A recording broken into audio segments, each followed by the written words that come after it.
बिस्मिल्लाहिर्रहमानिर्रहीम अस्सलाम वालेकुम। वेलकम है आपका लायर्स हट में एक नई वीडियो के साथ। आज जो टॉपिक हम डिस्कस करेंगे वो है नॉट प्रूव्ड फैक्ट, यानी नॉट प्रूव्ड फैक्ट है क्या। A fact is said to not to be proved when it is neither proved nor disproved.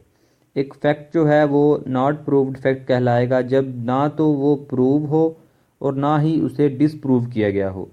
यानी ये वो फैक्ट है जिसे ना तो अभी तक प्रूव किया गया है और ना ही इसे डिसप्रूव किया गया है। यानी जिसमें डाउट हो, जिसमें प्रोबेबिलिटी हो कि ये फैक्ट जो है वो ट्रू भी हो सकता है और फॉल्स भी हो सकता है, जिसमें जो है वो शुबा हो कि ये फैक्ट जो कोर्ट में पेश किया जा रहा है वो फैक्ट जो है वो ऐसा भी हो सकता है कि ये फैक्ट जो है वो एग्जिस्ट करता हो और ऐसा भी हो सकता है कि ये फैक्ट जो है वो एग्जिस्ट ना करता हो। यानी जिसके बारे में डाउट हो, जिसके बारे में जो है वो चांसेस हों कि ये ट्रू भी हो सकता है और फॉल्स भी हो सकता है, तो वो फैक्ट जो है वो नॉट प्रूव्ड फैक्ट कहलाएगा। यानी जो अभी तक ना तो प्रूव हुआ है और ना ही डिसप्रूव हुआ है, वो फैक्ट जो है वो नॉट प्रूव्ड फैक्ट कहलाएगा।